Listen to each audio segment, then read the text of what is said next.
Hello ಕರ್ನಾಟಕದ ಸ್ಪರ್ಧಾರ್ಥಿಗಳಿಗೆ ನಮಸ್ಕಾರಗಳು. ಈ ವಿಡಿಯೋದಲ್ಲಿ ನಾವು ಕರ್ನಾಟಕ PDO ಮತ್ತು ವಿಲೇಜ್ ಅಕೌಂಟೆಂಟ್ಗೆ ಸಂಬಂಧಪಟ್ಟಂತಹ ಮಾಡೆಲ್ ಕ್ವಶನ್ ಪೇಪರ್ನ ಡಿಸ್ಕಸ್ ಮಾಡೋಣ.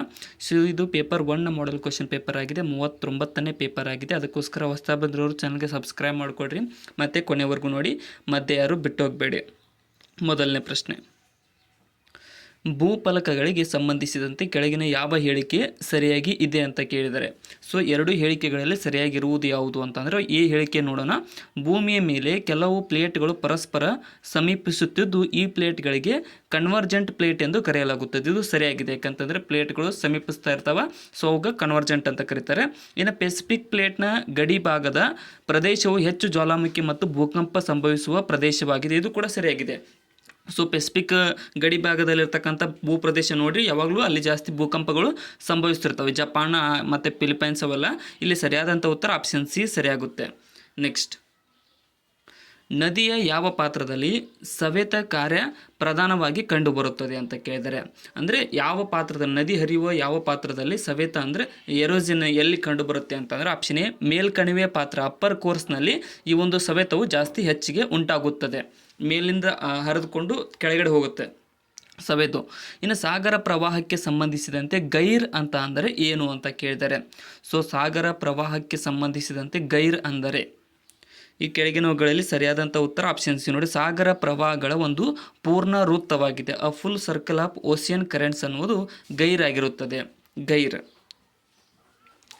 ಪೈನ್ ಪರ್ ಸ್ಟ್ರೂಸ್ ಯಾವ ವಿಧದ ಸಸ್ಯವರ್ಗದಲ್ಲಿ ಕಂಡುಬರುತ್ತವೆ? ಪೈನ್ ಪರ್ ಸ್ಟ್ರೂಸ್ ಅನ್ನುವಂಥವುಗಳು ಯಾವ ವಿಧದ ಸಸ್ಯವರ್ಗದಲ್ಲಿ ಕಂಡುಬರುತ್ತವೆ ಅಂತ ಅಂದರೆ ಆಪ್ಷನ್ ಬಿ ನೋಡಿ, ಟೈಗಾ ಅರಣ್ಯ ಪ್ರದೇಶದಲ್ಲಿ ಕಂಡುಬರುವ ಇವು ವಿಧಗಳಾಗಿವೆ. ನೆಕ್ಸ್ಟ್, ಡಯಾನಾ ಎಡುಲ್ಜಿ ಅವರು ಯಾವ ಕ್ಷೇತ್ರಕ್ಕೆ ಸಂಬಂಧಿಸಿದರು ಅಂತ ಕೇಳಿದರೆ, ಸೊ ಡಯಾನಾ ಎಡುಲ್ಜಿ ಹೆಸರು ಕೇಳಿರ್ತೀರಿ. ಸೊ ಇವರು ಯಾವ ಕ್ಷೇತ್ರದಲ್ಲಿ ಮುಖ್ಯವಾದವರು ಅಂದರೆ ಆಪ್ಷನ್ ಸಿ ನೋಡಿ, ಆಪ್ಷನ್ ಬಿ ಇವರು ಕ್ರೀಡಾಪಟುವಾಗಿದ್ದರು. ಡಯಾನಾ ಎಡುಲ್ಜಿರವರು ಕ್ರೀಡೆಗೆ ಸಂಬಂಧಿಸಿದ್ದರು, ಕ್ರಿಕೆಟ್ಗೆ ಸಂಬಂಧಿಸಿದ ಆಟಗಾರ್ತಿ ಇವರು. ನೆಕ್ಸ್ಟ್, ಇನ್ನು 2024ರ ಯುನೆಸ್ಕೋ ವಿಶ್ವ ಪಾರಂಪರಿಕ ಸಮಿತಿಯ 46ನೇ ಸಭೆಗೆ ಸಂಬಂಧಿಸಿದಂತೆ ಕೆಳಗಿನ ಹೇಳಿಕೆ ಯಾವ ಹೇಳಿಕೆಯು ಸರಿಯಾಗಿದೆ ಅಂತ ಕೇಳಿದ್ದಾರೆ. ಸೊ ಈ 4 ಹೇಳಿಕೆಗಳನ್ನು ನೋಡಿದಾಗ ಆಪ್ಷನ್ ಎ ಸರಿಯಾಗುತ್ತೆ. ಏನಂತಂದರೆ ಈ ಸಭೆಯು ಭಾರತ ನವದೆಹಲಿಯಲ್ಲಿ ನಡೆಯಲಿದ್ದು ಇದರ ಅಧ್ಯಕ್ಷತೆಯನ್ನು ಭಾರತ ವಹಿಸಿಕೊಳ್ಳಲಿದೆ ಅನ್ನುವುದು ಸರಿಯಾದಿದೆ. ಆಪ್ಷನ್ ಎ ಸರಿಯಾಗಿದೆ. ಇತ್ತೀಚೆಗೆ ನಡೀತು ಅದು ವಿಶ್ವ ಪಾರಂಪರಿಕ ಸಭೆ ನವದೆಹಲಿಯಲ್ಲಿ. ನೆಕ್ಸ್ಟ್ 46ನೇದ್ದು. ನೆಕ್ಸ್ಟ್, ಇನ್ನು ಕರ್ನಾಟಕದಲ್ಲಿ ಬಾಬು ಜಗಜೀವನ್ ರಾಮ್ ಚರ್ಮ ಕೈಗಾರಿಕಾ ಅಭಿವೃದ್ಧಿ ನಿಗಮದ ಪ್ರಸ್ತುತ ರಾಯಭಾರಿ ಯಾರಾಗಿದ್ದಾರೆ? ಸೊ ಇಲ್ಲಿ ಸರಿಯಾದಂಥ ಉತ್ತರ ಆಪ್ಷನ್ ಡಾಲಿ ಧನಂಜಯರವರು ಈ ಒಂದು ಕರ್ನಾಟಕದ ಬಾಬು ಜಗಜೀವನ್ ರಾಮ್ ಚರ್ಮ ಕೈಗಾರಿಕಾ ಅಭಿವೃದ್ಧಿ ನಿಗಮದ ಪ್ರಸ್ತುತ ರಾಯಭಾರಿಯಾಗಿದ್ದಾರೆ ನೋಡಿ. ನೆಕ್ಸ್ಟ್, ಇನ್ನು ಪಟ್ಟಿ 1 ಮತ್ತು ಪಟ್ಟಿ 2ರೊಂದಿಗೆ ಹೊಂದಿಸಿ ಮತ್ತು ಕೆಳಗೆ ನೀಡಿರುವ ಕೋಡ್ಗಳನ್ನು ಬಳಸಿಕೊಂಡು ಉತ್ತರವನ್ನು ಆಯ್ಕೆ ಮಾಡಿ ಅಂತ ಕೇಳಿದ್ದಾರೆ. ಸೊ ಪಟ್ಟಿ 1 ಮತ್ತು ಪಟ್ಟಿ 2ನ್ನು ಹೊಂದಿಸಿ ಬರೆಯಿರಿ ಅಂತ ಕೇಳಿದ್ದಾರೆ. ಇಲ್ಲಿ ಆಪ್ಷನ್ ಸಿ ಸರಿಯಾಗುತ್ತೆ. ಏನಂತಂದರೆ ಮಾರುತಕ್ಕೆ ಸಂಬಂಧಿಸಿದಂತೆ ದೇವತೆ ಶಾಶ್ವತತೆ ಅನ್ನೋದು ಸರಿಯಾಗಿದೆ. ಇನ್ನು ಉಷಸ್ ಅನ್ನುವುದು ಆಕಾಶ ದೇವತೆಗಳ ತಾಯಿ ಅಂತ ಕರೀತಾರೆ. ಪುಷಾನ್ ಅನ್ನುವಂಥದ್ದನ್ನು ಜಾನುವಾರುಗಳ ರಕ್ಷಕ ಮತ್ತು ಅದಿತಿ ಅಂದರೆ ಚಂಡಮಾರುತಗಳ ದೇವರುಗಳು. ಇದು ಈಜಿಪ್ಟ್ ನಾಗರಿಕತೆಯಲ್ಲಿರ್ತಕ್ಕಂಥ ದೇವರುಗಳು ಇವು. ಸೊ ಈಜಿಪ್ಟ್ಗೆ ಸಂಬಂಧಿಸಿದ ದೇವರುಗಳು. ಆಪ್ಷನ್ ಸಿ ಸರಿಯಾಗಿದೆ ಇಲ್ಲಿ. ನೆಕ್ಸ್ಟ್, ಇನ್ನು ಪಟ್ಟಿ 1 ಮತ್ತು ಪಟ್ಟಿ 2ರೊಂದಿಗೆ ಹೊಂದಿಸಿ ಮತ್ತು ಕೆಳಗೆ ನೀಡಿರುವ ಕೋಡ್ಗಳನ್ನು ಬಳಸಿಕೊಂಡು ಉತ್ತರವನ್ನು ಆಯ್ಕೆ ಮಾಡಿ ಅಂತ ಕೇಳಿದ್ದಾರೆ. ಸೊ ಇವುಗಳನ್ನು ನೋಡಿದಾಗ ಹರಪ್ಪ ಕಣಿವೆಗಳು, ಹರಪ್ಪ ನಾಗರಿಕತೆಯದ್ದು ಮಡಕೆ ಸಮಾಧಿ ಅದು ಸರಿಯಾಗಿದೆ. ಪಾಟ್ ಬರಿಯಲ್ ಅಂದರೆ ಸಮಾಧಿಯಲ್ಲಿ ಮಡಕೆಗಳು ಕಂಡು ಬಂದಿವೆ. ಇನ್ನು ಲೋತಾಲ್ನಲ್ಲಿ ಏನಂತ ಅಂದರೆ ಡಬಲ್ ಸಮಾಧಿ ಅಂದರೆ 2 ಸಮಾಧಿಗಳು ಒಂದೇ ಜಾಗದಲ್ಲಿ ಇಬ್ಬರನ್ನು ಹೂಳಿರ್ತಕ್ಕಂಥ ಸಮಾಧಿ ಕಂಡು ಬಂದಿದೆ ಲೋತಾಲ್ದಲ್ಲಿ. ಇನ್ನು ಕಾಲಿಬಂಗನ್ದಲ್ಲಿ ಏನಂತ ಅಂದರೆ ಇಟ್ಟಿಗೆ ಕೋಣೆ ಅಥವಾ ಸಿಸ್ಟ್ ಅಂದರೆ ಇಟ್ಟಿಗೆಯಿಂದ ಕಟ್ಟಿರ್ತಕ್ಕಂಥ ಕೋಣೆಗಳು ಕಂಡು ಬಂದಿವೆ. ಇನ್ನು ಸುಕ್ಟ್ರೋಟ್ ಅನ್ನುವಂಥದ್ರಲ್ಲಿ ಶವಪೆಟ್ಟಿಗೆಯ ಸಮಾಧಿ ಕಂಡು ಬಂದಿದೆ. ಆಪ್ಷನ್ ಸಿ ಇಲ್ಲಿ ಸರಿಯಾದಂಥ ಉತ್ತರವಾಗುತ್ತೆ. ಕೆಳಗಿನ ಹೇಳಿಕೆಗಳನ್ನು ಪರಿಗಣಿಸಿ ಇವುಗಳಲ್ಲಿ ಯಾವುದು ಸರಿಯಾಗಿದೆ ಅನ್ನೋದನ್ನು ಗುರುತಿಸಿರಿ. ನಾವು ನಿಮಗೆ ಅಂಜೂರದ ಹಣ್ಣುಗಳು ಮತ್ತು ವೈನನ್ನು ಕಳುಹಿಸುತ್ತೇವೆ, ಆದರೆ ಗ್ರೀಸ್ನಲ್ಲಿ ಕಾನೂನುಗಳು ತತ್ವಜ್ಞಾನಿಗಳನ್ನು ನಿಮ್ಮ ದೇಶಕ್ಕೆ ಕಳುಹಿಸುವುದನ್ನು ನಿಷೇಧಿಸುತ್ತವೆ. ಇದನ್ನು ಯಾರಿಗೆ ಬರೆದರು ಅಂತ ಅಂದರೆ ಆಪ್ಷನ್ ಬಿ ನೋಡಿ, ಆಂಟಿಯೋಕಸ್ರವರು 1ರಿಂದ ಬಿಂಬುಸಾರನಿಗೆ ಈ ರೀತಿಯಾದ ಹೇಳಿಕೆಯನ್ನು ಬರೆಯದಿದ್ದಾರೆ. ಅಂದರೆ ಪತ್ರವನ್ನು ಈ ರೀತಿಯಾಗಿ ಆಂಟಿಯೋಕಸ್ ಬಿಂದುಸಾರನಿಗೆ. ರಜಿಯಾ ರಾಜನಾಗಲು ಬೇಕಾದ ಎಲ್ಲ ಗುಣಗಳನ್ನು ಹೊಂದಿದ್ದಳು, ಆದರೆ ಅವಳು ಸರಿಯಾದ ಲಿಂಗದಿಂದ ಹುಟ್ಟಿಲ್ಲ. ಈ ಸಾಲುಗಳನ್ನು ಬರೆದವರು ಯಾರು ಅಂತ ಕೇಳಿದ್ದಾರೆ. ಸೊ ರಜಿಯಾ ಸುಲ್ತಾನ್, ಇಲ್ಲಿ ಆಪ್ಷನ್ ಡಿ ನೋಡಿ, ಇವ್ರ ಬಗ್ಗೆ ಹೇಳಿದರು. ವಿನ್ಹಾಜ್ ಸಿರಾಜ್ ರವರು ಈ ಒಂದು ಸಾಲುಗಳನ್ನು ರಜಿಯಾ ಸುಲ್ತಾನರ ಆಡಳಿತದ ಬಗ್ಗೆ ಹೇಳಿದ್ದಾರೆ. ಈ ಕೆಳಗಿನವುಗಳಲ್ಲಿ ನಯನಾರ್ ಅಥವಾ ಶೈವ ಸಂತರು ಯಾರು ಅಂತ ಕೇಳಿದ್ದಾರೆ. ನಯನಾರ್ ಅಥವಾ ಶೈವ ಸಂತರು ಯಾರು ಕೆಳಗಿನವುಗಳಲ್ಲಿ? ಇಲ್ಲಿ ಆಪ್ಷನ್ ಸಿ ಸರಿಯಾಗುತ್ತೆ. ಅಂದರೆ ಅಪ್ಪರ್ ಮತ್ತು ಸಂಬಂಧರ್ ಮತ್ತು ಸುಂದರರ್ ಇವರೆಲ್ಲರೂ ನಯನಾರ್ ಮತ್ತು ನಾಯನಾರ್ ಅಥವಾ ಶೈವ ಸಂತರರಾಗಿರುತ್ತಾರೆ. ಆಪ್ಷನ್ ಸಿ ಸರಿಯಾಗಿದೆ. ಸೊ ಇನ್ನೂ ಯಾರು ಸಬ್ಸ್ಕ್ರೈಬ್ ಮಾಡಿರೋದನ್ನು ಸಬ್ಸ್ಕ್ರೈಬ್ ಮಾಡಿಕೊಡ್ರಿ. ನೆಕ್ಸ್ಟ್ ಕ್ವಶನ್, ಪ್ರೆಸಿಡೆನ್ಸಿ ವ್ಯವಸ್ಥೆಯ ಅಂತಿಮ ಸಾವಿಗೆ ಯಾವ ಕಾಯ್ದೆ ಕಾರಣವಾಗಿದೆ ಅಂತ ಕೇಳಿದ್ದಾರೆ. ಅಂದರೆ ಪ್ರೆಸಿಡೆನ್ಸಿ ವ್ಯವಸ್ಥೆ ಇತ್ತು, ಅದರ ಅಂತಿಮ ಕಾಯ್ದೆಗೆ ಇಲ್ಲಿ ಸರಿಯಾದಂತಹ ಉತ್ತರ ಆಪ್ಷನ್ ಡಿ ನೋಡಿ. 1833ರ ಚಾರ್ಟರ್ ಆ್ಯಕ್ಟ್ ಈ ಒಂದು ಪ್ರೆಸಿಡೆನ್ಸಿ ವ್ಯವಸ್ಥೆಗೆ ಅಂತಿಮ ಕಾಯ್ದೆಯಾಗಿದೆ. ಅಂದರೆ ಅದನ್ನು ಮುಕ್ತಾಯಗೊಳಿಸಿ ನೆಕ್ಸ್ಟ್ ಇದನ್ನು ಸ್ಟಾರ್ಟ್ ಮಾಡ್ತಾರೆ ಬೇರೆದನ್ನು. ಇನ್ನು ಗುಪ್ತ ಸಂಘವಾದ ಅಭಿನವ ಭಾರತವನ್ನು ಸ್ಥಾಪಿಸಿದವರು ಯಾರು ಅಂತ ಕೇಳಿದ್ದಾರೆ. ಸೊ ಗುಪ್ತ ಸಂಘವಾದಂತಹ ಅಂದರೆ ಸೀಕ್ರೆಟ್ ಸೊಸೈಟಿ ಅಭಿನವ ಭಾರತವನ್ನು ಸ್ಥಾಪಿಸಿದವರು ಆಪ್ಷನ್ ಸಿ ವೀರ್ ಸಾವರ್ಕರ್ ನೋಡಿ. ಸಾವರ್ಕರ್ ಅವರು ಈ ಒಂದು ಅಭಿನವ ಭಾರತ ಅನ್ನುವಂತಹ ಸಂಘಟನೆಯ ಸ್ಥಾಪಕರಾಗಿದ್ದಾರೆ. ನೆಕ್ಸ್ಟ್, ಕೆಳಗಿನವುಗಳಲ್ಲಿ ಯಾವ ಪ್ರಮುಖ ಹವಳದ ಬಂಡೆಗಳು ಭಾರತದಲ್ಲಿ ನೆಲೆಗೊಂಡಿವೆ ಅಂತ ಕೇಳಿದ್ದಾರೆ. ಸೊ ಕೆಳಗಿನವುಗಳಲ್ಲಿ ಒಂದನೇದು ಕಚ್ ಕೊಲ್ಲಿ ಭಾರತದಲ್ಲಿ ನೆಲೆಗೊಂಡಿದೆ, ಮತ್ತು ಅಂಡಮಾನ್ ಮತ್ತು ನಿಕೋಬಾರ್ ದ್ವೀಪಗಳು ಭಾರತದಲ್ಲಿ ಕಂಡುಬರುತ್ತವೆ, ಲಕ್ಷದ್ವೀಪ ಕೂಡ ಭಾರತದಲ್ಲಿದೆ, ಇನ್ನು ಮನ್ನಾರ್ ಕೊಲ್ಲಿ, ಇವು 4 ಭಾರತದಲ್ಲಿ ನೆಲೆಗೊಂಡಿರುವ ಕೊಲ್ಲಿಗಳಾಗಿವೆ ಅಥವಾ ಪ್ರಮುಖ ಬಂಡೆಗಳಾಗಿವೆ. ಅದಕ್ಕೋಸ್ಕರ ಇಲ್ಲಿ ಆಪ್ಷನ್ ಡಿ ಸರಿಯಾಗುತ್ತೆ. ಇನ್ನೂ ಸಬ್ಸ್ಕ್ರೈಬ್ ಮಾಡಿಲ್ಲ ಸಬ್ಸ್ಕ್ರೈಬ್ ಮಾಡಿಕೊಡ್ರಿ ಹೊಸದಾಗಿ ಬಂದಿರೋರು, ಮತ್ತು ಡಿಸ್ಕ್ರಿಪ್ಷನ್ ಒಳಗಿರತಕ್ಕಂಥ ನಮ್ಮ ಚಾನಲ್ ಲಿಂಕನ್ನು ಕೂಡ ಫಾಲೋ ಮಾಡಿಕೊಡ್ರಿ. ನೆಕ್ಸ್ಟ್, ಕೆಳಗಿನ ಯಾವ ಬೀಚನ್ನು ಮಹಾತ್ಮ ಗಾಂಧಿ ಬೀಚ್ ಎಂದು ಕರೆಯುತ್ತಾರೆ ಅಂತ ಕೇಳಿದರೆ. ಸೊ ಕೆಳಗಿನವುಗಳಲ್ಲಿರ್ತಕ್ಕಂಥ ಆಪ್ಷನ್ ಸಿ ಕೊಲ್ಲಂ ಬೀಚನ್ನು ಮಹಾತ್ಮ ಗಾಂಧಿ ಬೀಚ್ ಅಂತ ಕೂಡ ಕರೆಯಲಾಗುತ್ತದೆ. ಆಪ್ಷನ್ ಸಿ ಇಲ್ಲಿ ಸರಿಯಾದಂತಹ ಉತ್ತರ. ನೆಕ್ಸ್ಟ್ ಕ್ವಶನ್, ಇನ್ನು ಈ ಕೆಳಗಿನ ಯಾವ ಯೋಜನೆಗಳ ಜೋಡಿ ಸರಿಯಾಗಿ ಹೊಂದಾಣಿಕೆಯಾಗುತ್ತವೆ ಅಂತ ಕೇಳಿದರೆ. ಸೊ ಕೆಳಗಿನವುಗಳಲ್ಲಿ ಸರಿಯಾಗಿ ಹೊಂದಾಣಿಕೆ ಆಗುವುದು ಒಂದನೇದು ನೋಡಿ, ರಾಮಗಂಗಾ ವಿದ್ಯುದ್ದೇಶ ಯೋಜನೆಯಾಗಿದೆ, ಇದು ಸರಿಯಾಗಿದೆ. ಮತ್ತು ಎರಡನೇದು ಏನಂದರೆ ಶಬರಿಗಿರಿ ಅನ್ನುವಂಥದ್ದು ಜಲ ವಿದ್ಯುತ್ ಯೋಜನೆ, ಇದು ಕೂಡ ಸರಿಯಾಗಿದೆ. ಇನ್ನು ನಾಲ್ಕನೇದು ನೋಡಿ ಘಟಪ್ರಭಾ ಅನ್ನುವಂಥದ್ದು ನೀರಾವರಿ ಯೋಜನೆ, ನಾಲ್ಕನೇದು ಕೂಡ ಸರಿ. ಮತ್ತು ಇಡುಕ್ಕಿ ಅನ್ನುವಂಥದ್ದು ಥರ್ಮಲ್ ಪವರ್ ಸ್ಟೇಷನ್ ಅಲ್ಲ ನೋಡಿ, ಅದು ಥರ್ಮಲ್ ಪವರ್ ಸ್ಟೇಷನ್ ಅಲ್ಲ, ಅದು ಕೂಡ ನೀರಾವರಿ ಯೋಜನೆ. ಅದಕ್ಕೋಸ್ಕರ ಆಪ್ಷನ್ ಸಿ ಮಾತ್ರ ಇಲ್ಲಿ ತಪ್ಪಾಗಿದೆ. ಆಪ್ಷನ್ ಸಿ ಸರಿಯಾಗಿದೆ. ನೆಕ್ಸ್ಟ್, ಭಾರತದಲ್ಲಿ ಮೊದಲಿಗೆ ಬುಲೆಟ್ ರೈಲನ್ನು ಓಡಿಸಲು ಈ ಕೆಳಗಿನ ಸ್ಥಳಗಳ ನಡುವೆ ಓಡಿಸಲಾಗುತ್ತದೆ ಅಂತ ಕೇಳ್ತಾರೆ. ಅಂದರೆ ಇವಾಗ ಸ್ಟಾರ್ಟ್ ಆಗಿದೆ ಆಲ್ರೆಡಿ. ಇಲ್ಲಿ ಸರಿಯಾದಂಥ ಉತ್ತರ ಆಪ್ಷನ್ ಏನು, ಮುಂಬೈದಿಂದ ಅಹಮದಾಬಾದ್ರವರೆಗೆ ಭಾರತದ ಮೊದಲ ಬುಲೆಟ್ ರೈಲು ಸಂಚಾರ ಪ್ರಾರಂಭಗೊಂಡಿದೆ. ನೆಕ್ಸ್ಟ್, ಇನ್ನು ಕೆಳಗಿನ ಯಾವ ಪರಿಕಲ್ಪನೆ ಸೂರ್ಯ ಮತ್ತು ಭೂಮಿಯ ನಡುವಿನ ಅಂತರವು ಗರಿಷ್ಠವಾಗಿರುತ್ತದೆ ಎಂದು ಸೂಚಿಸುತ್ತದೆ ಅಂತ ಕೇಳಿದರೆ. ಸೊ ಭೂಮಿ ಮತ್ತು ಸೂರ್ಯನ ನಡುವೆ ಇರತಕ್ಕಂಥ ದೂರ ಗರಿಷ್ಠವಾಗಿದ್ದಾಗ ಅದಕ್ಕೆ ಏನಂತ ಕರೀತಾರೆ ಅಂದರೆ ಅಪ್ ಹೀಲೇಷನ್ ಅಂತ ಕರೀತಾರೆ. ನೆನ್ಪಿಟ್ಕೊಡ್ರಿ, ಅಪ್ ಹೀಲೇಷನ್. ನೆಕ್ಸ್ಟ್, ಅಪಿಲೇಷನ್ ಎನಿಲೇಷನ್ ಅಂತ ಕರೀತಾರೆ. ಇನ್ನು ನೆಕ್ಸ್ಟ್, ಭಾರತದ ಯಾವ ನದಿಯನ್ನು ರುದ್ರಗಂಗಾ ಎಂದು ಕರೆಯಲಾಗುತ್ತದೆ ಅಂತ ಕೇಳಿದ್ದಾರೆ. ಸೊ ಕೆಳಗಿನವುಗಳಲ್ಲಿ ಯಾವ ನದಿಯನ್ನು ರುದ್ರಗಂಗಾ ಅಂತ ಕರೆಯುತ್ತಾರೆ?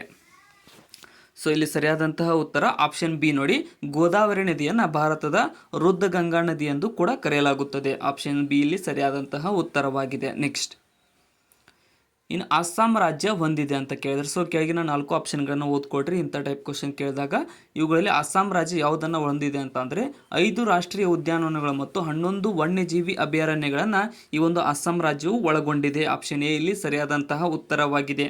ನೆಕ್ಸ್ಟ್, ನಮ್ಮ ಕರ್ನಾಟಕ ಕೂಡ 5 ರಾಷ್ಟ್ರೀಯ ಉದ್ಯಾನವನಗಳು ಮತ್ತು 5 ವನ್ಯಜೀವಿ ಧಾಮಗಳನ್ನು ಹೊಂದಿದೆ. ಅಟ್ಲಾಂಟಿಕ್ ಮತ್ತು ಪೆಸಿಫಿಕ್ ಎರಡೂ ಕರಾವಳಿ ತೀರಗಳನ್ನು ಹೊಂದಿರುವ ಏಕೈಕ ದಕ್ಷಿಣ ಅಮೆರಿಕದ ದೇಶ ಯಾವುದು ಅಂತ ಕೇಳಿದ್ದಾರೆ. ಅಂದರೆ ಅಟ್ಲಾಂಟಿಕ್ ಸಾಗರಕ್ಕೂ ಮತ್ತು ಪೆಸಿಫಿಕ್ಕು ಕರಾವಳಿನ ಹೊಂದಿರತಕ್ಕಂಥದ್ದು ಆಪ್ಷನ್ ಎ ಕೊಲಂಬಿಯಾ ನೋಡಿ. ಕೊಲಂಬಿಯಾವು ದಕ್ಷಿಣ ಅಮೆರಿಕದ ದೇಶವಾಗಿದೆ. ದಕ್ಷಿಣ ಅಮೆರಿಕಾ ಅತಿ ದೊಡ್ಡ ಸರೋವರವಾದ ಟಿಟಿಕಾಕ ಸರೋವರ ಡ್ಯಾಶ್ ನಡುವೆ ಇದೆ ಅಂತ ಕೇಳಿದ್ದಾರೆ. ಅಂದರೆ ಟಿಟಿಕಾಕ ಸರೋವರ ಯಾವುದರ ನಡುವೆ ಕಂಡುಬರುತ್ತದೆ ಅಂದರೆ ಇಲ್ಲಿ ಆಪ್ಷನ್ ಎ ಪೆರು ಮತ್ತು ಬೊಲಿವಿಯಾ ಎರಡೂ ದೇಶಗಳ ನಡುವೆ ಈ ಒಂದು ಟಿಟಿಕಾಕ ಸರೋವರವು ಕಂಡುಬರುತ್ತದೆ. ಅತಿ ದೊಡ್ಡ ಸರೋವರ ಇದು. ದಕ್ಷಿಣ ಅಮೆರಿಕದ, ಸೌತ್ ಅಮೆರಿಕದ ಅತಿ ದೊಡ್ಡ ಸರೋವರ. ಆಪ್ಷನ್ ಎ ಸರಿಯಾಗಿದೆ ಇಲ್ಲಿ. ನೆಕ್ಸ್ಟ್,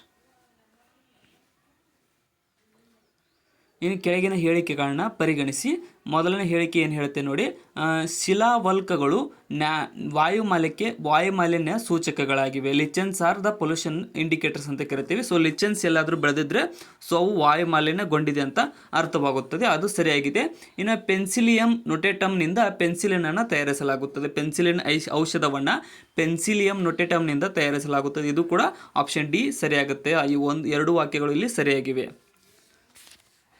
ಕೆಳಗಿನವುಗಳಲ್ಲಿ ಯಾವುದು ಸಾರಜನಕ ಗೊಬ್ಬರ ಅಲ್ಲ ಅಂತ ಕೇಳಿದ್ದಾರೆ. ಸೊ ಸಾರಜನಕ ಗೊಬ್ಬರ ಅಂತ ಬಂದಾಗ NPK ಅಂತ ನೆನ್ಪಿಟ್ಕೊಡ್ರಿ. ನೈಟ್ರೋಜನ್, ಫಾಸ್ಫರಸ್ ಮತ್ತು ಪೊಟ್ಯಾಷಿಯಂ ಅನ್ನುವಂಥದ್ದು NPK. ಸೊ ಇಲ್ಲಿ ಸರಿಯಾದ ಉತ್ತರ ಆಪ್ಷನ್ ಸೂಪರ್ ಫಾಸ್ಫೇಟ್ ಅನ್ನುವಂಥದ್ದು ಒಂದು ಸಾರಜನಕ ಗೊಬ್ಬರವಾಗಿರುವುದಿಲ್ಲ. ನೆಕ್ಸ್ಟ್, ಇನ್ನು ಈ ಕೆಳಗಿನವುಗಳಲ್ಲಿ ಗೃಹ ಬಳಕೆ ರೆಫ್ರಿಜಿರೇಟರ್ನಲ್ಲಿ ಬಳಸುವ ಶೀತಕ ಯಾವುದು ಅಂತ ಕೇಳಿದ್ದಾರೆ. ಸೊ ಗೃಹ ಬಳಕೆ ರೆಫ್ರಿಜಿರೇಟರ್ ಅಥವಾ ಫ್ರಿಜ್ ಅಂತ ಏನು ಕರಿತೀವಲ್ಲ ಅದರಲ್ಲಿ ಶೀತಕ ಅಂದರೆ ಯಾವುದು ಅಂದರೆ ಫ್ರಿಯಾನನ್ನು ಬಳಸುತ್ತಾರೆ. ಇದರಿಂದ CFC ಗ್ಯಾಸ್ ಬಿಡುಗಡೆ ಆಗುತ್ತೆ. ಅದು ನಮ್ಮ ಓಜೋನ್ ಪದರಕ್ಕೆ ವಾಯುಮಾಲಿನ್ಯವಿದೆ, ಎಫೆಕ್ಟ್ ಇದೆ. ನೆಕ್ಸ್ಟ್, ಇನ್ನು ಎಲ್ಲ ತರಂಗಗಳ ಮೂಲಭೂತ ಲಕ್ಷಣವು ಡ್ಯಾಶ್ ಆಗಿದೆ. ಇಲ್ಲಿ ಸರಿಯಾದಂಥ ಉತ್ತರ ತರಂಗಾಂತರ, ಆವರ್ತನ ಮತ್ತು ವೇಗ ಇವೆಲ್ಲವುಗಳು ಈ ಒಂದು ತರಂಗಗಳ ಮೂಲಭೂತ ಲಕ್ಷಣಗಳಾಗಿವೆ. ಎಲ್ಲ ತರಂಗಗಳು ಇರಬೇಕಂದ್ರೆ ತರಂಗಾಂತರ, ಆವರ್ತಕ, ವೇಗ ಅಂದರೆ ವೇವ್ಲೆಂತ್, ಫ್ರೀಕ್ವೆನ್ಸಿ, ವೆಲಾಸಿಟಿ ಅಂತ ಹಿಂಗೆ ಕರಿತೀವಿ. 3 ಇರ್ತವೆ.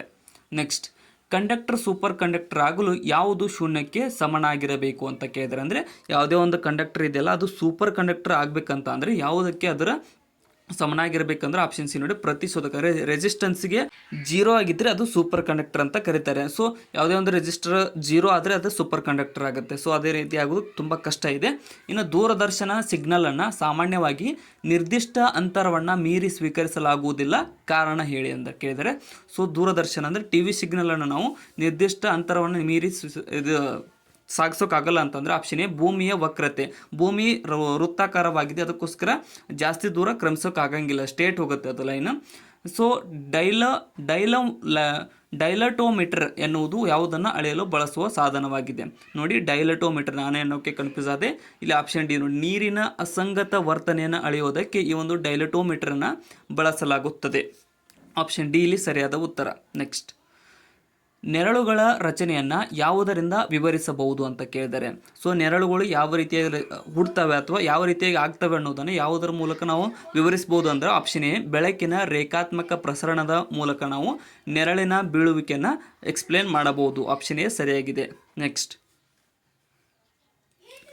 ಜೈವಿಕ ಕ್ರಿಯಾಕಾರಿಯು ಅಥವಾ ನ್ಯೂಕ್ಲಿಯರ್ ರಿಯಾಕ್ಟರ್ ಒಳಗೆ ಸೀಸದ ರಕ್ಷಕಗಳನ್ನು ಇಡಲು ಕಾರಣ ಏನು ಅಂತ ಕೇಳಿದ್ದಾರೆ. ಸೊ ನ್ಯೂಕ್ಲಿಯರ್ ರಿಯಾಕ್ಟರ್ಸ್ನಲ್ಲಿ ಲೆಡ್ ಸೀಲ್ಡ್ ಎದಕ್ಕೆ ಇರ್ತದೆ ಅಂದರೆ ಆಪ್ಷನ್ ಸಿ ನೋಡಿ, ಬಿಡುಗಡೆಯಾಗುವ ವಿಕಿರಣವನ್ನು ಹೀರಿಕೊಳ್ಳುವ ಸಲುವಾಗಿ ಈ ಒಂದು ಲೆಡ್ ಸೀಲ್ಡನ್ನು ಇಟ್ಟಿರ್ತಾರೆ, ಲೆಡ್ನಿಂದ ಮಾಡಿರ್ತಕ್ಕಂಥ ಶೀಲ್ಡನ್ನು. ನೆಕ್ಸ್ಟ್, ಶೂನ್ಯ ಕ್ಯಾಂಡಲ್ ಬಲ್ಬ್ನ ಸಾಮರ್ಥ್ಯವು ಎಷ್ಟು ಅಂತ ಕೇಳಿದ್ದಾರೆ. ಅಂದರೆ the capacity of 0 candle bulb is equal to ಅಂತ ಕೇಳಿದ್ದಾರೆ. ಸೊ ಇಲ್ಲಿ ಸರಿಯಾದಂಥ 0 ಬಲ್ಬ್ನ ಕೆಪಾಸಿಟಿ ಎಷ್ಟು ಅಂದರೆ ಆಪ್ಷನ್ ಬಿ ನೋಡಿ, 15 ವ್ಯಾಟ್ವರೆಗೆ ಅದು 0 ಬಲ್ಬ್ ಇರುತ್ತದೆ. ಸೊ ನೈಟ್ ಟೈಮ್ದಲ್ಲಿ ನೀವು ಮನೆಯಲ್ಲಿ ಹಾಕಿರ್ತೀರಲ್ಲ ಆ 0 ಬಲ್ಬ್. ನೆಕ್ಸ್ಟ್, ಏರ್ ಪ್ಯಾನೆಟ್ ಎಂಬುದು ಮೊದಲ ಏನಾಗಿದೆ. ಸೊ ಏರ್ ಪ್ಯಾನೆಟ್ ಅನ್ನುವಂಥದ್ದು ಏನು ಮೊದಲ ಅಂತ ಕೇಳಿದ್ದಾರೆ. ಸೊ ಇಲ್ಲಿ ಸರಿಯಾದ ಅರ್ಪಾನೆಟ್ ಅಂತ ಕೂಡ ಕರೀತಾರೆ. ಇಲ್ಲಿ ಸರಿಯಾದಂಥ ಉತ್ತರ ಆಪ್ಷನ್ ಎ ನೋಡಿ, ಆಪ್ಷನ್ ಬಿ ಇಂಟರ್ನೆಟ್ ನೆಟ್ವರ್ಕ್. ಇದೊಂದು ಇಂಟರ್ನೆಟ್ ನೆಟ್ವರ್ಕ್ ಆಗಿತ್ತು ಅರ್ಪಾನೆಟ್ ಅನ್ನುವಂಥದ್ದು. ನೆಕ್ಸ್ಟ್,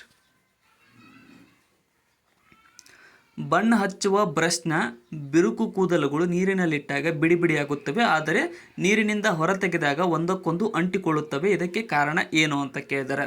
ಸೊ ಇಲ್ಲಿ ಆಪ್ಷನ್ ಡಿ ನೋಡಿ, ಇದಕ್ಕೆ ಮೇಲ್ಮೈ ಒತ್ತಡ ಕಾರಣವಾಗುತ್ತದೆ. ಹೊರಗಡೆ ತೆಗೆದಾಗ ಮೇಲ್ಮೈ ಒತ್ತಡ ಜಾಸ್ತಿ ಇರುತ್ತೆ, ಸೊ ಅದಕ್ಕೋಸ್ಕರ ಅವು ಅಂಟಿಕೊಂಡಂತೆ ಕಾಣುತ್ತವೆ. ಇನ್ನು ಭೂಮಿಯ ಸುತ್ತ ವೃತ್ತಾಕಾರದ ಕಕ್ಷೆಯಲ್ಲಿ ಒಂದು ಉಪಗ್ರಹವು ಇದೆ. ರಿಮೋಟ್ ಕಂಟ್ರೋಲ್ನಿಂದ ಅದನ್ನು ಕಡಿಮೆ ತ್ರಿಜ್ಯದ ಕಕ್ಷೆಗೆ ತೆಗೆದುಕೊಂಡು ಬಂದಾಗ ಏನಾಗುತ್ತದೆ ಅಂತ ಕೇಳಿದರೆ, ಅಂದರೆ ತ್ರಿಜ್ಯ ಕಡಿಮೆ ಮಾಡಿದರೆ ಅದರ ಇಲ್ಲಿ ಸರಿಯಾದಂತಹ ಉತ್ತರ ಆಪ್ಷನ್ ಏನಾಗುತ್ತೆ ಅಂದರೆ ಎ ಆಗುತ್ತೆ ನೋಡಿ. ಉಪಗ್ರಹ ಮೇಲಿನ ಗುರುತ್ವಾಕರ್ಷಣ ಬಲ ಹಾಗೂ ಅದರ ವೇಗ ಕೂಡ ಹೆಚ್ಚಾಗುತ್ತೆ. ಗುರುತ್ವಾಕರ್ಷಣೆ ಸಮೀಪ ಬಂದಂತೆ ಗುರುತ್ವಾಕರ್ಷಣೆ ಆ್ಯಸ್ ಯೂಶುವಲ್ ಹೆಚ್ಚಾಗುತ್ತೆ, ಮತ್ತು ಅದರ ವಿಸ್ತೀರ್ಣ ಕಡಿಮೆ ಆದಂತೆ ಅದು ಸ್ಪೀಡಾಗಿ ತಿರುಗ್ತಾ ಹೋಗುತ್ತೆ. ಅದಕ್ಕೋಸ್ಕರ ಆಪ್ಷನ್ ಎ ಸರಿಯಾಗಿದೆ. ತ್ಯಾಜ್ಯದಿಂದ ಶಕ್ತಿಯನ್ನು ಉತ್ಪಾದಿಸುವ ತಂತ್ರಜ್ಞಾನ ಏನೆಂದು ಕರೆಯುತ್ತಾರೆ. ಸೊ ಯಾವುದೇ ಒಂದು ತ್ಯಾಜ್ಯದಿಂದ ಶಕ್ತಿಯನ್ನು ಪವರನ್ನು ಉತ್ಪಾದಿಸುವ ತಂತ್ರಜ್ಞಾನಕ್ಕೆ ಇಲ್ಲಿ ಸರಿಯಾದ ಉತ್ತರ ಆಪ್ಷನ್ ಡಿ ನೋಡಿ, ಬಯೋ ಮೆಥನೈಜೇಷನ್ ಅಂತ ಕರೀತಾರೆ. ಸೊ ಬಯೋಮೆಥನೈಸೇಷನ್ ಎಂದು ಅದಕ್ಕೆ ಹೆಸರಿಡಲಾಗುತ್ತದೆ. ನೆಕ್ಸ್ಟ್, ಇನ್ನು ಚಲನ ಮತ್ತು ಸಂಭಾವ್ಯ ಶಕ್ತಿಯ ಬದಲಾವಣೆಯ ಮೊತ್ತವು ಯಾವಾಗಲೂ ಯಾವ ರೀತಿಯಾಗಿರುತ್ತದೆ? ಚಲನ ಮತ್ತು ಸಂಭಾವ್ಯ ಶಕ್ತಿಯ ಇದು ಕೂಡಿಸಿದಾಗ ಆಪ್ಷನ್ ಏನು ನೋಡಿ, ಶೂನ್ಯ ಅಂದರೆ ಅವೆರಡು ಜೀರೋ ಆಗಿರುತ್ತೆ, ಅದನ್ನು ಕೂಡಿಸಿದರೆ ಜೀರೋ ಬರುತ್ತೆ. ಚಲನ ಮತ್ತು ಸಂಭಾವ್ಯ ಶಕ್ತಿಯ ಬದಲಾವಣೆಯನ್ನು ಕೂಡಿಸಿದಾಗ. ಮೋಟಾರು ಕಾರಿನಲ್ಲಿ ಯಾವ ಕೂಲಿಂಗ್ ಸಿಸ್ಟಮ್ ಕಾರ್ಯನಿರ್ವಹಿಸುವ ತತ್ವವಿದೆ? ಅಂದರೆ ಮೋಟಾರ್ ಕಾರಿನಲ್ಲಿ ಎ ಸಿ ಇರುತ್ತಲ್ಲ, ಸೊ ಅದು ಯಾವ ರೀತಿಯಾದ ಕಾರ್ಯವನ್ನು ನಿರ್ವಹಿಸುತ್ತದೆ ಅಂತ ಅಂದರೆ ಇಲ್ಲಿ ಆಪ್ಷನ್ ಏನು ನೋಡಿ, ವಹನ ಮಾತ್ರ ಅಂದರೆ ಕಂಡಕ್ಷನ್ ಮುಖಾಂತರ ಅದು ಇದು ಮಾಡುತ್ತೆ. ರೇಡಿಯೇಟರ್ ಅಂತ ಏನು ಕರಿತೀವಲ್ಲ, ಕೂಲಿಂಗ್, ಇಂಜಿನ್ ಕೂಲಿಂಗ್. ಇಲ್ಲಿ ಈ ಕೆಳಗಿನವುಗಳಲ್ಲಿ ಯಾವ ವರ್ಣದ ಬೆಳಕು ಹೆಚ್ಚಿನ ಶಕ್ತಿಯನ್ನು ಹೊಂದಿದೆ ಅಂತ ಕೇಳ್ತಾರೆ. ಸೊ ಹೆಚ್ಚಿನ ಚದುರುವಿಕೆ ಶಕ್ತಿಯನ್ನು ಹೊಂದಿರತಕ್ಕಂಥ ಬೆಳಕು ಯಾವುದು ಅಂದರೆ ನಾವು ಕಣ್ಣಿಗೆ ಜಾಸ್ತಿ ಕಾಣೋದು ಆಪ್ಷನ್ ಎ ನೀಲಿ ಬೆಳಕು. ನೋಡಿ, ನೀಲಿ ಬೆಳಕು ಹೆಚ್ಚಿಗೆ ಚದುರುತ್ತೆ ಎಲ್ಲ ಕಡೆ. ಆಪ್ಷನ್ ಎ ಸರಿಯಾಗಿದೆ. ನೆಕ್ಸ್ಟ್, ಇನ್ನು ಇಲ್ಲೇನು ಕೇಳಿದ್ದಾರೆ ನೋಡಿ, ಎ ಬಿ ಅಂತ ಎರಡು ಹೇಳಿಕೆ ಕೊಟ್ಟಿದ್ದಾರೆ. ಸೊ ಇದರಲ್ಲಿ ಯಾವುದು ಸರಿಯಾಗಿದೆ ಅಂತ ಕೇಳಿದ್ದಾರೆ. ಸೊ ಎ ಹೇಳಿಕೆ ಏನು ಹೇಳ್ತಾನೆ, ಕೃಷಿ ಆರ್ಥಿಕತೆಯಲ್ಲಿ ಒಟ್ಟು ರಾಷ್ಟ್ರೀಯ ಉತ್ಪನ್ನ ಮತ್ತು ಉದ್ಯೋಗ ಎರಡರಲ್ಲೂ ಕೃಷಿ ಪ್ರಾಬಲ್ಯವಿರುತ್ತದೆ ಅನ್ನೋದು ಸರಿಯಾಗಿದೆ ಇಲ್ಲಿ. ಯಾಕಂತಂದ್ರೆ ಕೃಷಿಯ ಪ್ರಧಾನ ಪ್ರಾಮುಖ್ಯತೆಯನ್ನು ಹೊಂದಿದೆ. ಇನ್ನು ಬಿ ಏನು ಹೇಳ್ತಂದ್ರೆ, ಮಿಶ್ರ ಆರ್ಥಿಕ ವ್ಯವಸ್ಥೆಯ ಸಾರ್ವಜನಿಕ ಮತ್ತು ಖಾಸಗಿ ಎರಡೂ ವಲಯವು ಅಸ್ತಿತ್ವದಲ್ಲಿರುವ ಅರ್ಥವ್ಯವಸ್ಥೆ ಆಗಿದೆ. ಸೊ ನಮ್ಮ ಭಾರತ ಮಿಶ್ರ ಆರ್ಥಿಕ ವ್ಯವಸ್ಥೆ ಆಗಿದೆ. ಸೊ ಇಲ್ಲಿ ಸಾರ್ವಜನಿಕನೂ ಇದೆ ಮತ್ತು ಖಾಸಗಿನೂ ಇದೆ. ಅದಕ್ಕೋಸ್ಕರ ಆಪ್ಷನ್ ಬಿ ಕೂಡ ಇಲ್ಲಿ ಸರಿಯಾಗುತ್ತೆ. ಇಲ್ಲಿ ಎ ಮತ್ತು ಬಿ ಎರಡೂ ಸರಿಯಾಗಿವೆ. ನೆಕ್ಸ್ಟ್, ಈ ಕೆಳಗಿನ ಯಾವ ಜೋಡಿಯು ಸರಿಯಾಗಿ ಹೊಂದಿಕೆಯಾಗುವುದಿಲ್ಲ ಅಂತ ಕೇಳಿದ್ದಾರೆ. ಸೊ ಕೆಳಗಿನವುಗಳಲ್ಲಿ ಯಾವುದು ತಪ್ಪಾಗುತ್ತೆ? ಮೊದಲನೇ ಹೇಳಿಕೆಯನ್ನು ದುಂಡನೆಯ ಕ್ರಾಂತಿ ಅನ್ನೋದು ಆಲೂಗಡ್ಡೆಗೆ ಸಂಬಂಧಿಸಿದೆ, ಇದು ಸರಿಯಾಗಿದೆ. ಬೂದು ಕ್ರಾಂತಿ ರಸಗೊಬ್ಬರಕ್ಕೆ ಸಂಬಂಧಿಸಿದೆ, ಇದು ಕೂಡ ಸರಿಯಾಗಿದೆ. ನೀಲಿ ಕ್ರಾಂತಿ ಕುಡಿಯುವ ನೀರಿಗೆ ಸಂಬಂಧಿಸಿಲ್ಲ, ಇದು ಮತ್ಸ್ಯ ಉತ್ಪಾದನೆ ಅಂದರೆ ಮೀನಿನ ಉತ್ಪಾದನೆಗೆ ಸಂಬಂಧಿಸಿದೆ, ಅದಕ್ಕೋಸ್ಕರ ಆಪ್ಷನ್ ಸಿ ಇಲ್ಲಿ ತಪ್ಪಾಗುತ್ತೆ. ಹಳದಿ ಕ್ರಾಂತಿ ಎಣ್ಣೆ ಕಾಳುಗಳಿಗೆ ಸಂಬಂಧಿಸಿದೆ, ಇದು ಕೂಡ ಸರಿಯಾಗಿದೆ. ಆಪ್ಷನ್ ಡಿ ಸರಿ. ಸೊ ಸಿ ಮಾತ್ರ ಇಲ್ಲಿ ತಪ್ಪು. ನೆಕ್ಸ್ಟ್, ಇನ್ನು ಕೆಳಗಿನವುಗಳಲ್ಲಿ ಯಾವುದನ್ನು ರಫ್ತು ಮಾಡುವುದು ಅಗೋಚರ ರಫ್ತುಗಳಾಗಿದೆ ಅಂತ ಕೇಳಿದ್ದಾರೆ. ಸೊ ಯಾವುದನ್ನು ರಫ್ತು ಮಾಡುವುದು ಅಗೋಚರ ರಫ್ತು. ಇಲ್ಲಿ ಸರಿಯಾದಂತಹ ಉತ್ತರ ಆಪ್ಷನ್ ಏನು ನೋಡಿ, ಸೇವೆಗಳನ್ನು ರಫ್ತು ಮಾಡುವುದು ಒಂದು ಅಗೋಚರ ರಫ್ತಾಗಿದೆ. ಅಂದರೆ ಇನ್ವಿಸಿಬಲ್, ನಮಗೆ ಕಣ್ಣಿಗೆ ಕಾಣಂಗಿಲ್ಲ ಸೇವೆಗಳನ್ನು ರಫ್ತು ಮಾಡುವುದು. ಸೊ ಯಾವುದೇ ರೀತಿಯಾದ ಗೂಡ್ಸ್ ಇರೋಂಗಿಲ್ಲ, ಏನಿರೋಂಗಿಲ್ಲ, ಅದಕ್ಕೋಸ್ಕರ. ಇನ್ನು ಬ್ಯಾಂಕ್ ದರವನ್ನು ಹೀಗೆ ವ್ಯಾಖ್ಯಾನಿಸಲಾಗುತ್ತದೆ. ಬ್ಯಾಂಕ್ ರೇಟ್ ಅಂತ ಕರಿತೀವಲ್ಲ, ಅದನ್ನು ಮೀನಿಂಗನ್ನು ಏನಂತ ಕೇಳಿದ್ದಾರೆ. ಸೊ ಇಲ್ಲಿ ಸರಿಯಾದಂಥ ಉತ್ತರ ಆಪ್ಷನ್ ಸಿ ಆಗುತ್ತೆ ನೋಡಿ. RBI ವಾಣಿಜ್ಯ ಬ್ಯಾಂಕುಗಳಿಗೆ ದೀರ್ಘಾವಧಿ ಸಾಲಗಳನ್ನು ನೀಡುತ್ತದೆ. ಈ ರೀತಿಯಾಗಿ ನಾವು ಬ್ಯಾಂಕ್ ದರ ಅಂತ ಕರೀತಾರೆ ಅದಕ್ಕೆ. RBI ವಾಣಿಜ್ಯ ದರಗಳಿಗೆ ದೀರ್ಘಾವಧಿಯ ಸಾಲವನ್ನು ನೀಡುವುದಕ್ಕೆ.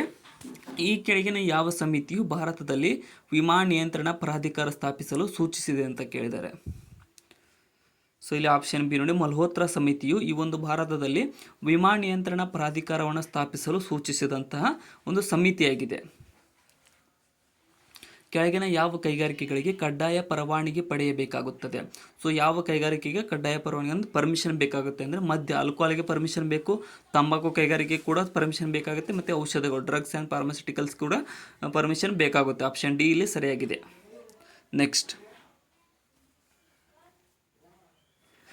ಸಂಪತ್ತಿನ ಸೋರಿಕೆ ಸಿದ್ಧಾಂತವನ್ನು ಪ್ರತಿಪಾದಿಸಿದವರು ಯಾರು ಅಂತ ಕೇಳಿದರೆ. So drain theory was propounded by ಯಾರು ಅಂತ ಇದು ಎಲ್ರಿಗೂ ಗೊತ್ತಿದೆ. ಆಪ್ಷನ್ ಸಿ, ದಾದಾಬಾಯಿ ನವರೋಜಿರವರು ಮೊದಲ ಬಾರಿಗೆ ಈ ಒಂದು ಸಂಪತ್ತಿನ ಸೋರಿಕೆ ಸಿದ್ಧಾಂತದ ಪ್ರತಿಪಾದಕರಾಗಿದ್ದಾರೆ. ನೆಕ್ಸ್ಟ್, ಇನ್ನು which item has the highest weight in the consumer price index ಅಂತ ಕೇಳಿದ್ದಾರೆ. ಸೊ ಕನ್ಸ್ಯೂಮರ್ ಪ್ರೈಸ್ ಇಂಡೆಕ್ಸ್ನಲ್ಲಿ ಯಾವುದಕ್ಕೆ ಹೈಯೆಸ್ಟ್ ವ್ಯಾಲ್ಯೂ ಇದೆ ಅಂತ ಅಂದರೆ ಆಪ್ಷನ್ ಬಿ, ಆಹಾರಕ್ಕೆ. ನೋಡಿ, ಎಲ್ರಿಗೂ ಆಹಾರ ಬೇಕೇ ಬೇಕು, ಅದಕ್ಕೋಸ್ಕರ ಅದಕ್ಕೆ ಹೆಚ್ಚಿಗೆ ಪ್ರಾಮುಖ್ಯತೆ ಇದೆ, ಪ್ರೈಸ್ ಇಂಡೆಕ್ಸ್.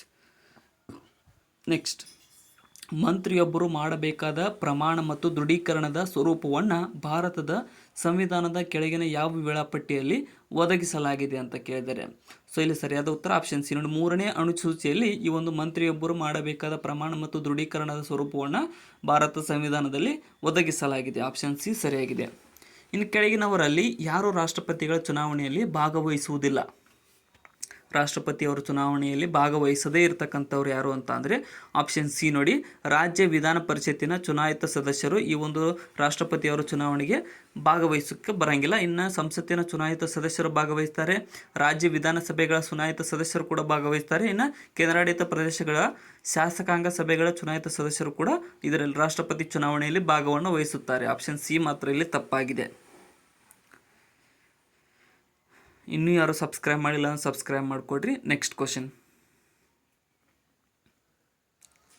ಇನ್ನು ಭಾರತದ ಸಾದಿಲ್ವಾರ್ ನಿಧಿಯ ಪಾಲಕ ಯಾರು ಅಂತ ಕೇಳಿದ್ದಾರೆ. ಸೊ ಭಾರತದ ಕಸ್ಟೋಡಿಯನ್ ಆಫ್ ಕಂಟಿಂಜೆನ್ಸಿ ಫಂಡ್ ಅಂತ ಕೇಳಿದ್ದಾರೆ. ಸೊ ಕಂಟಿಂಜೆನ್ಸಿ ಫಂಡ್ನ ಇದು ಆಪ್ಷನ್ ಸಿ ನೋಡಿ, ರಾಷ್ಟ್ರಪತಿಯವರು ಈ ಒಂದು ಪಾಲಕರಾಗಿರುತ್ತಾರೆ. ಅಂದರೆ ಅದರಿಂದ ಹಣ ತೆಗಿಬೇಕಂತ ಅಂದರೆ ಅವರ ಪರ್ಮಿಷನ್ ಬೇಕಾಗುತ್ತೆ.